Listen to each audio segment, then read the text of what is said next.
¿Qué onda, camaradas? Soy Río Rubalcaba y estamos en un video más. Y en esta ocasión les voy a traer una opinión de un libro que acabo de leer, específicamente de un ensayo. Así que comencemos.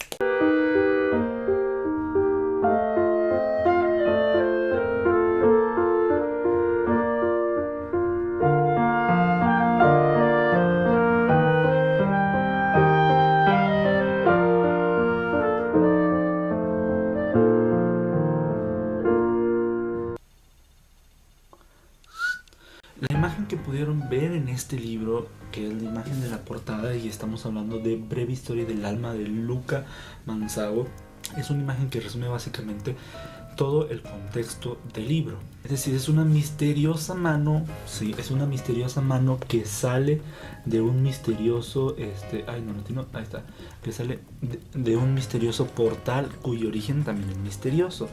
Y pues precisamente refleja o hace, como quien dice, un resumen artístico, un resumen visual de lo que trata este ensayo, que es cómo es el alma, qué es el alma y qué significa el alma a lo largo de la historia del hombre, o al menos desde la historia del hombre, que se hace preguntas un poco más profundas. ¿Qué hay más allá? ¿Por qué? Porque el hombre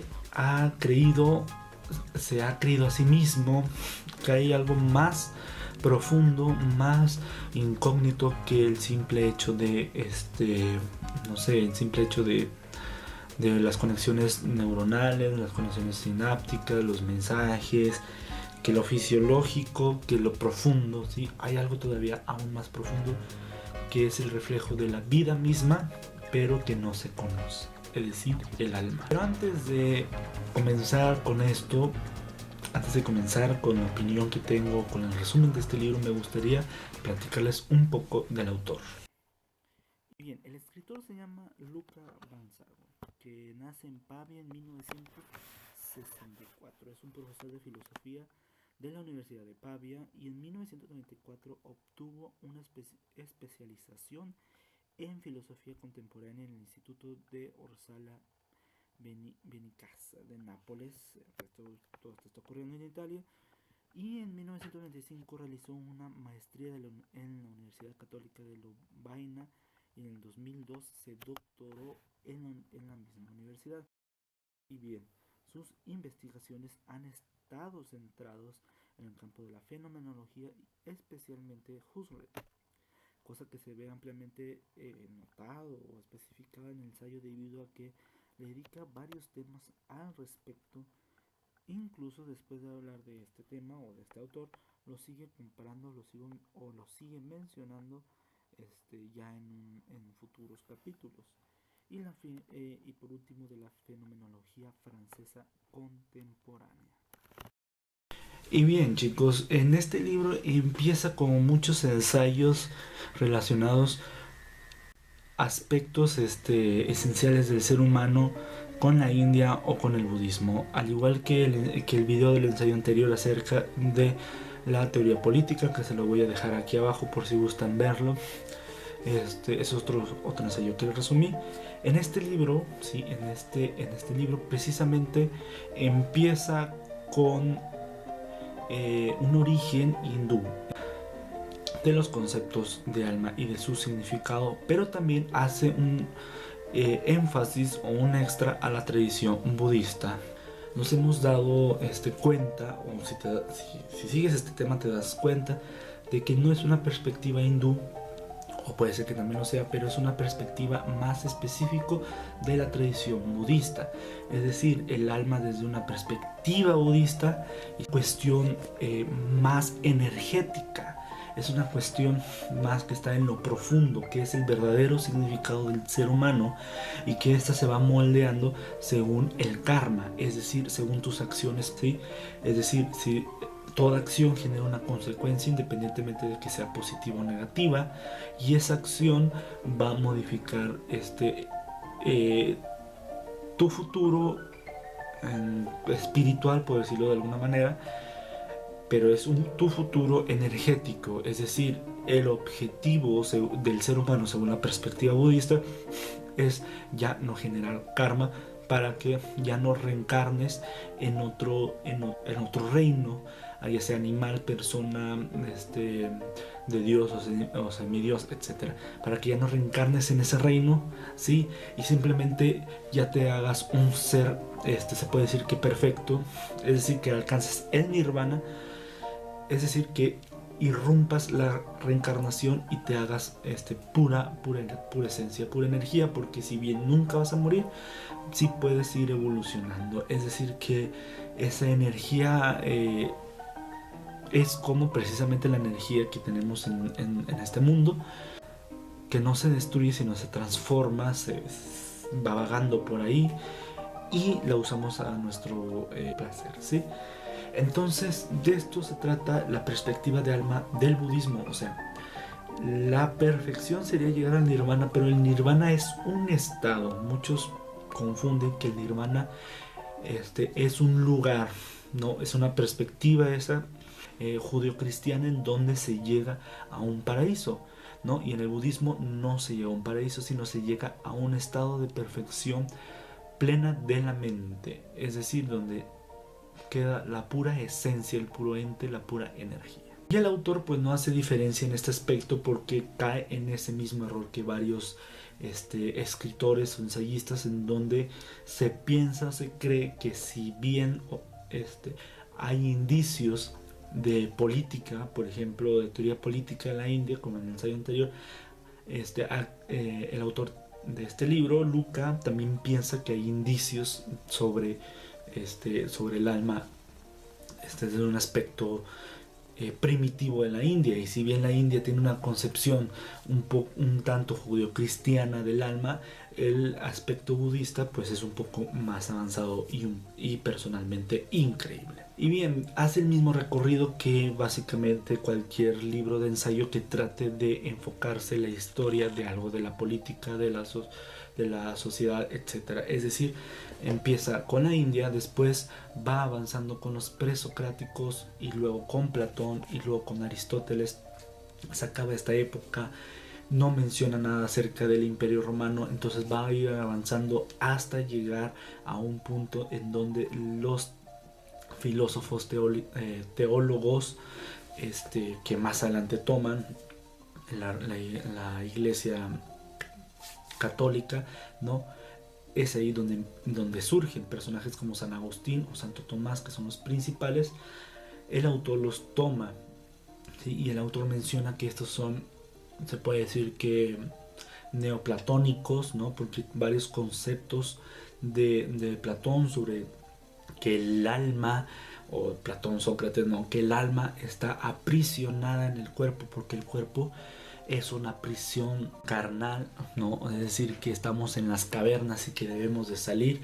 Bueno, Santo Tomás y San Agustín van a ir tomando poco a poco estas ideas y las van transformando a lo que hoy mismo se concibe o se conoce popularmente el alma, que es algo que está en nosotros, pero que está atrapada y que al momento de morir el cuerpo nosotros vamos a ir hacia arriba, ahora sí hacia un lugar específico, y en donde se le agrega, estos autores agregan un plus, que es el de un dios judío cristiano o un dios omnipotente. Ya se deja a un lado los dioses hindúes que se tenían bastantes, ahora es uno solo, en donde vamos a estar prácticamente a un lado de ese dios al momento de morir.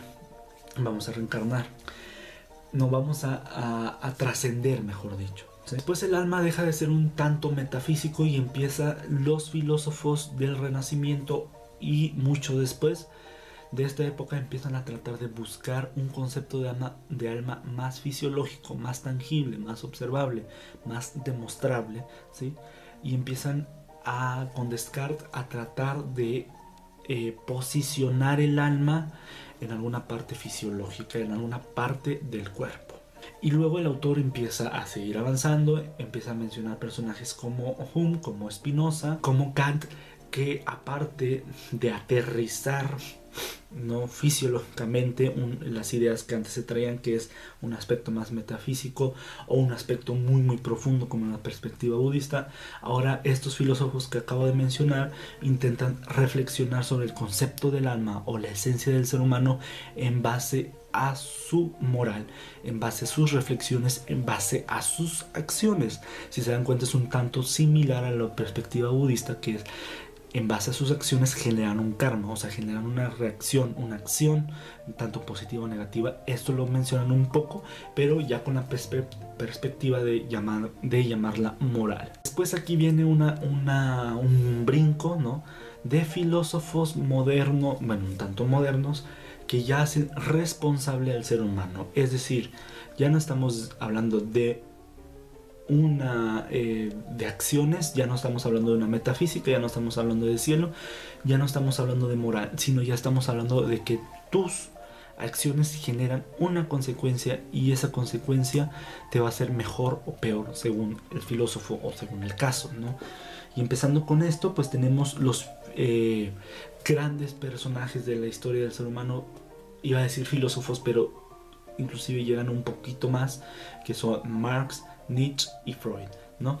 Empezando en orden cronológico, Marx pues se da cuenta que la esencia del ser humano va más allá de esclavo y patrón o de jefe y trabajador, que es lo que estaba mencionando antes otros filósofos, sino que profundiza que lo noble del ser humano se encuentra en lo que trabaja, en el capital. Es decir, que el capital no es una cuestión sin alma, no es una cuestión sin vida, sino que, por ejemplo, los que hicieron este libro, los que hicieron la cámara que están grabando, los que hicieron estos libros, este mueble, todo es producto del ser humano. Evidentemente es producto también de la máquina, pero la máquina tiene un origen que es el producto del ser humano, es decir, es un producto vivo. Y ese producto vivo vale muchísimo y vale más inclusive que lo que hace el jefe. Entonces ese producto se hacen masas, y las masas son las que realmente manejan el capital, o son las que realmente manejan al ser humano. Y por lo tanto, Marx enfatiza que para dejarnos de tonterías, el ser humano, o específicamente la clase proletariada o la obrera, son los que deben de manejar el Estado, ¿sí? Y bueno, pasamos a Nietzsche. Nietzsche dice, pues bueno, sí, podemos hacer eso, pero podemos hacerlo inclusive solos, es decir, sin la necesidad de otras personas, sin la necesidad de los valores, sin la necesidad de absolutamente nada. Si cada quien hace lo suyo, ¿sí?, sin dañar al otro, pero hace lo suyo, es decir, si otras personas, inclusive yo, inclusive el vecino, inclusive tú que estás viendo esto, hacemos lo que cada uno nos corresponde, vamos a empezar a ser mejores, vamos a superarnos nosotros mismos como individuos y como sociedad.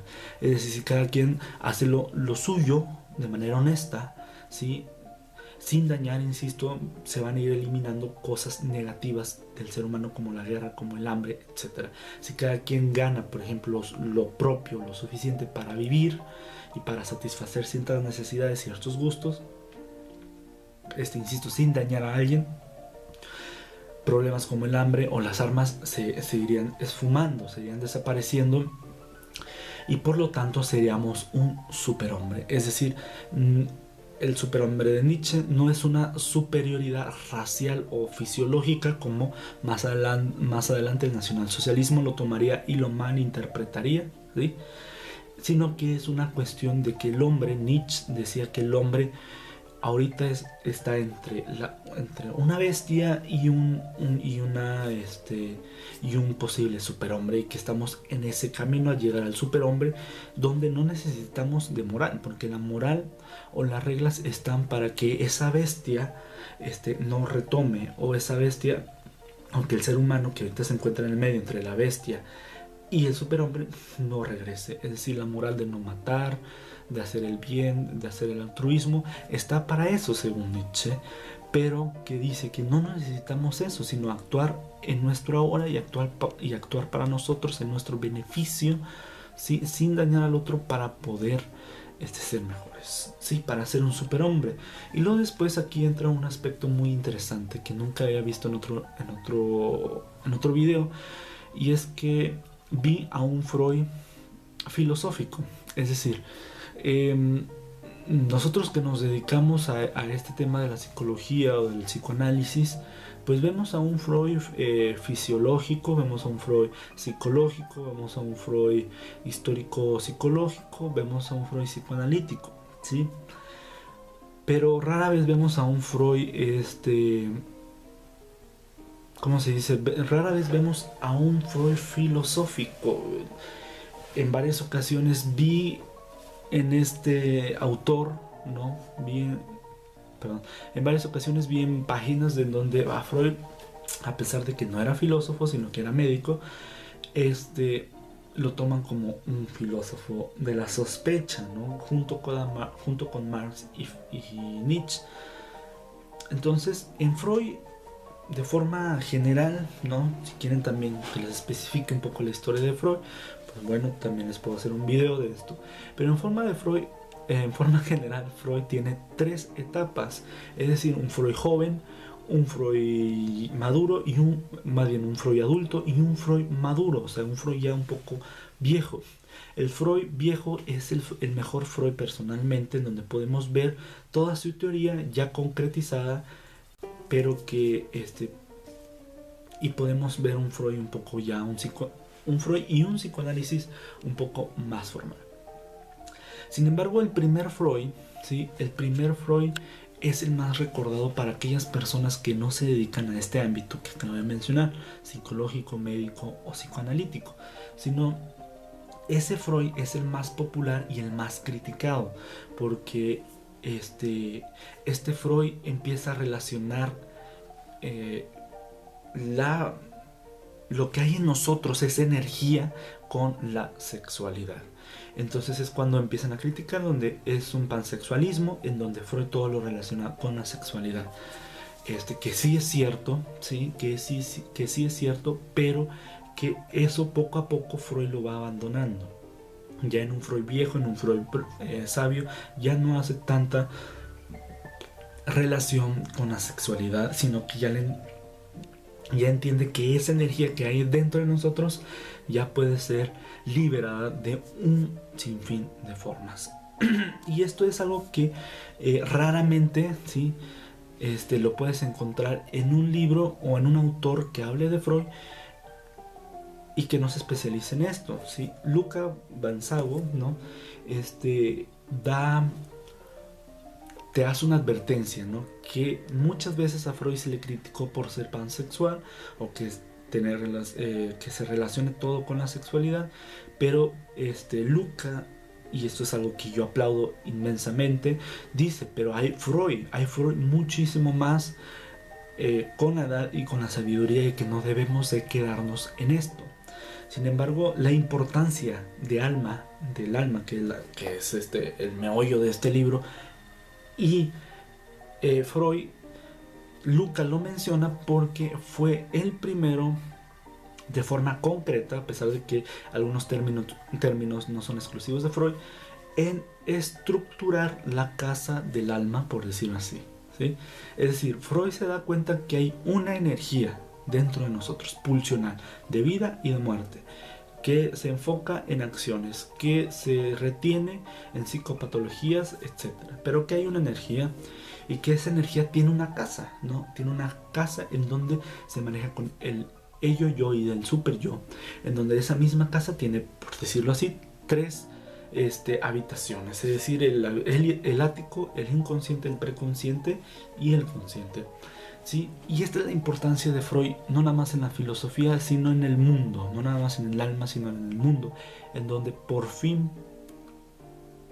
primera vez, Freud le da una estructura para entender el alma. Es decir, Freud se alejó de cuestiones metafísicas, de cuestiones religiosas, de cuestiones teológicas, de cuestiones de fenomenología, de cuestiones de observar, etcétera, sino que hizo énfasis a la estructura de dónde puede estar esa energía, y por lo tanto la energía que mueve esto, o sea, el origen que mueve toda esta energía, da a entender Lukács que es el alma, y esa es la importancia de Freud en la historia de la humanidad.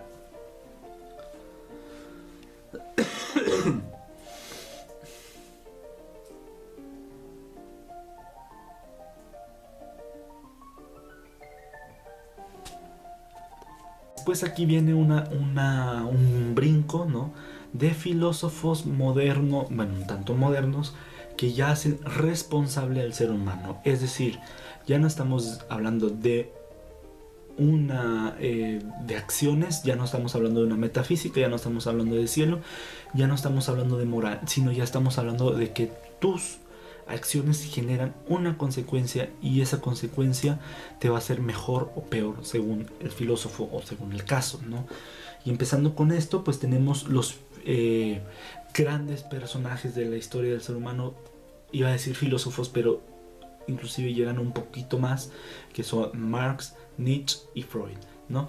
Empezando en orden cronológico, Marx pues se da cuenta que la esencia del ser humano va más allá de esclavo y patrón, o de jefe y trabajador, que es lo que está. Pues aquí viene un brinco, ¿no?, de filósofos modernos, bueno, un tanto modernos, que ya hacen responsable al ser humano. Es decir, ya no estamos hablando de de acciones, ya no estamos hablando de una metafísica, ya no estamos hablando de cielo, ya no estamos hablando de moral, sino ya estamos hablando de que tus acciones generan una consecuencia, y esa consecuencia te va a hacer mejor o peor según el filósofo o según el caso, ¿no? Y empezando con esto, pues tenemos los grandes personajes de la historia del ser humano. Iba a decir filósofos, pero inclusive llegan un poquito más, que son Marx, Nietzsche y Freud, ¿no? Empezando en orden cronológico, Marx pues se da cuenta que la esencia del ser humano va más allá de esclavo y patrón, o de jefe y trabajador, que es lo que está. Luego tenemos a los existencialistas, otro rollo ya totalmente distinto a lo que el autor nos ha estado explicando. Ya no tenemos cuestiones internas, ni externas, ni metafísicas, ni mundo de las ideas, nada. Ya no tenemos filósofos de la sospecha, filósofos teológicos, etc. Solo tenemos al sujeto que entra en contacto con su ambiente y él mismo lo construye. Es decir, por primera vez en la historia del ser humano, el ser humano es responsable de sí, ¿sí? Ya no importa el pasado, ya no importa el paraíso, ya no importa lo externo, sino importa a sí mismo. Y dentro de los principales teóricos filosóficos tenemos a Martin Heidegger aquí, ¿sí?, y tenemos a Jean-Paul Sartre acá, ¿sí?, es decir, a un alemán y a un francés. Heidegger entonces nos plantea el ser ahí, es decir, ya no se trata de algo interno o inconsciente, sino que el hombre lo arroja a la realidad, y a partir del mismo el ser humano construye su realidad. Es decir, que no son cuestiones empíricas, no son cuestiones externas ni muy internas, sino que Martin Heidegger dice que el ser humano es arrojado ahí, algo así como una pizarra en blanco, donde esa pizarra es arrojada en la calle, y donde la vida, la familia, y el resto de los seres humanos empiezan a moldear o empiezan a escribir sobre esa pizarra. O sea, es decir, es arrojado ahí, es arrojado a lo que es el tiempo. Es decir, el ser humano es arrojado al tiempo, es moldeado al tiempo, es moldeado a las cuestiones ajenas. Luego tenemos a Sartre, a Sartre de este lado, que que cambia un poco la perspectiva de Heidegger y menciona no solo que pasa esto, o sea, que no solo el ser humano es arrojado ahí, sino que también es por el motivo de ser, es ser, o sea, que este ser es para ser A, ¿sí? El ser es para hacer algo, es decir, que el ser, aparte de ser arrojado, se va moldeando para especificarse en algo objetivo. Pongamos el ejemplo de una persona, ¿no?, que está tomando el camión. Esta persona que está tomando el camión está pensando en lo que va a hacer, ¿sí? En lo que va a hacer para o sea, para que generar cierta satisfacción personal. Es decir, esta persona va a tomar el camión, después va a ir a la escuela o al trabajo, supongamos que al trabajo, y luego va a estar toda una jornada de trabajo para ganarse el día, que ese día al siguiente sea el mismo y el mismo, hasta que vaya acumulando cierto capital y ese dinero lo use en lo que quiera, ¿sí? Ese es el ser de Jean-Paul Sartre. Es decir, que si se le pasa el camión, esta persona no va a empezar a pensar acerca de qué es lo que estará pasando con el camión, qué mejorar del camión, o qué es lo que estará sintiendo el camión, o qué es lo que me hace sentir esto, estoy enojado, estoy feliz, no. Sino que para Jean-Paul Sartre el ser A significa que voy a buscar, o lo que este hombre estaría pensando es, voy a buscar algún medio para poderme trasladar a mi trabajo, porque si no trabajo no me van a pagar, y si no me pagan no puedo mantener a la familia, o no puedo satisfacer lo que yo quiero o lo que yo necesito para ser feliz, ¿sí? Es decir, esa persona no va a estar pensando en el inconsciente, en cuestiones metafísicas, en cuestiones religiosas, o en cuestiones de paraíso, o en cuestiones de karma. No, esta persona va a ser para o va a ser para que pueda mantenerse en este mundo, y ese es el objetivo del alma. Ahí se puede ver el alma, tanto el ser arrojado ahí y el ser para es decir, el ser para satisfacer una necesidad en concreto. Por último vamos a pasar sobre aspectos específicos de este libro, es decir, lo bueno. Lo bueno de este libro es que te maneja un léxico muy fácil.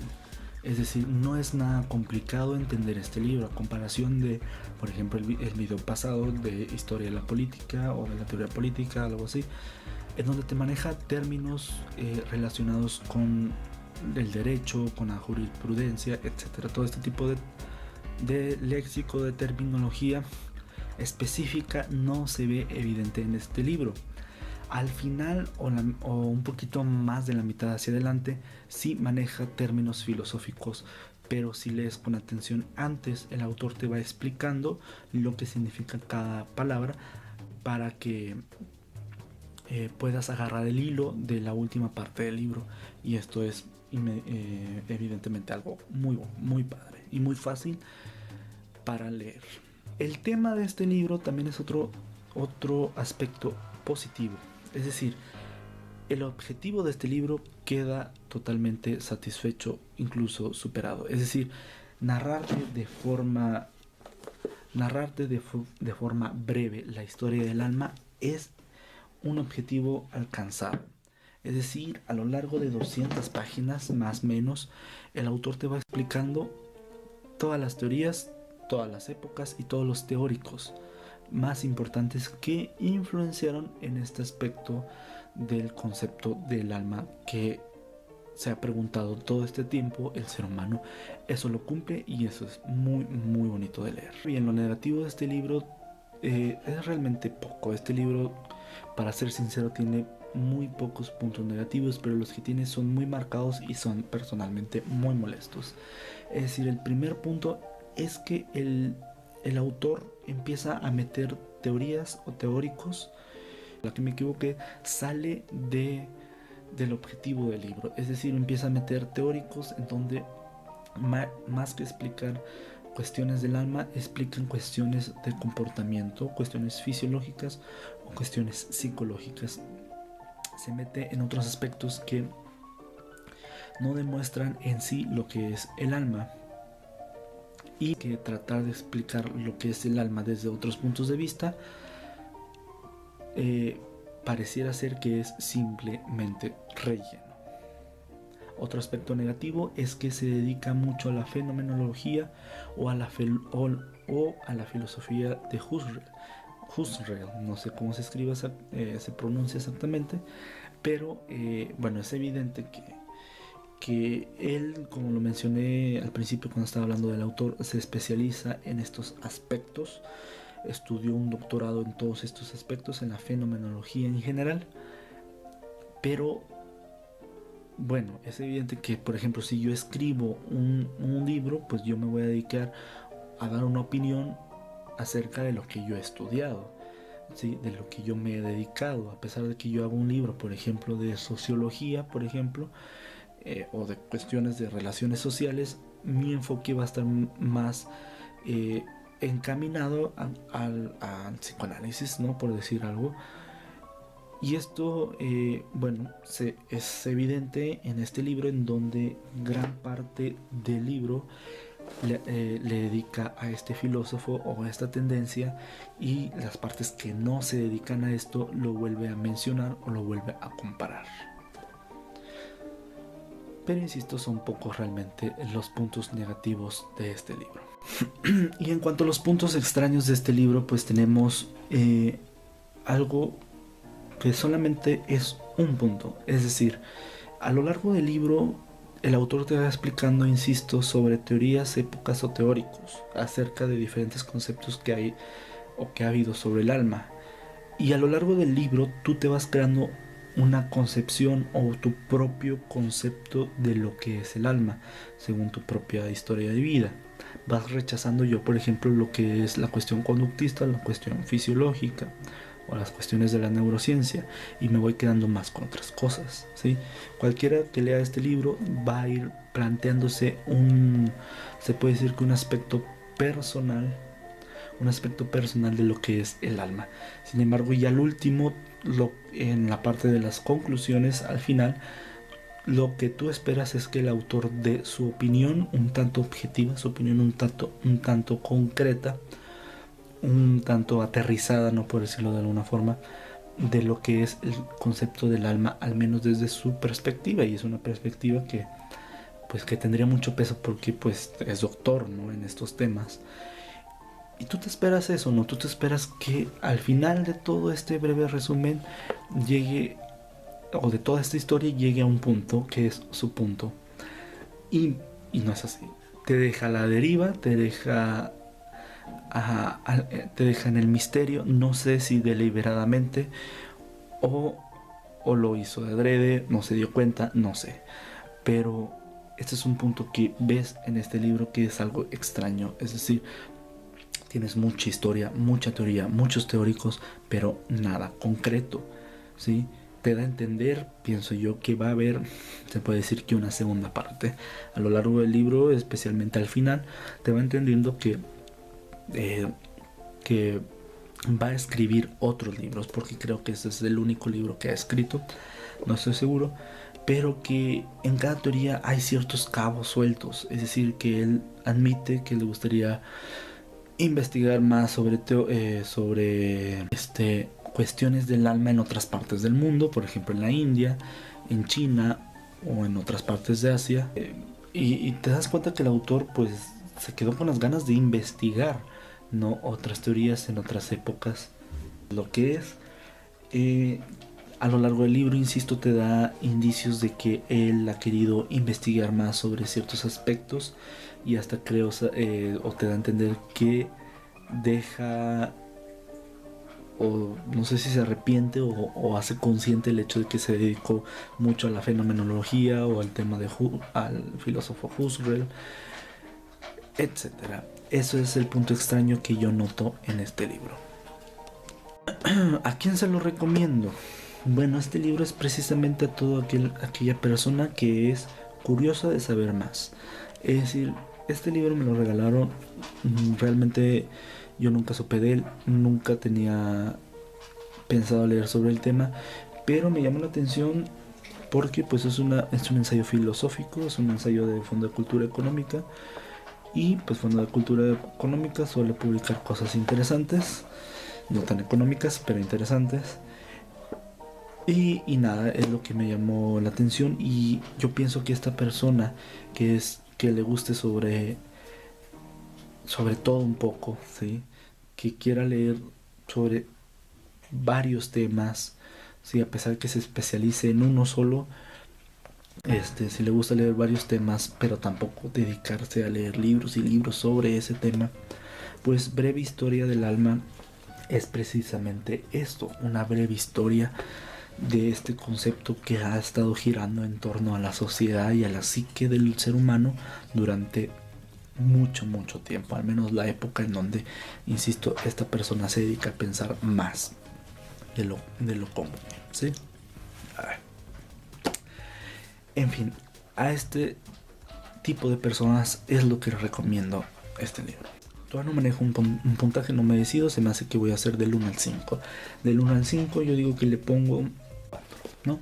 O sea, un 4 de 5. Es decir, es una historia interesante, es una breve historia interesante,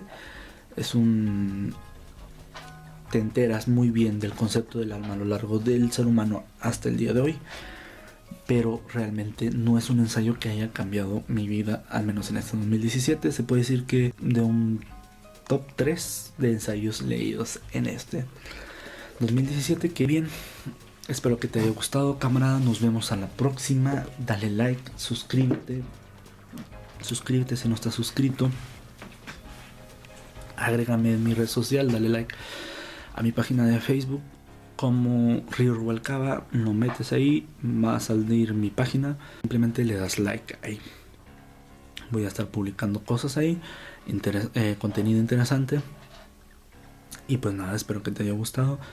Nos vemos en la próxima, querido camarada. Bye.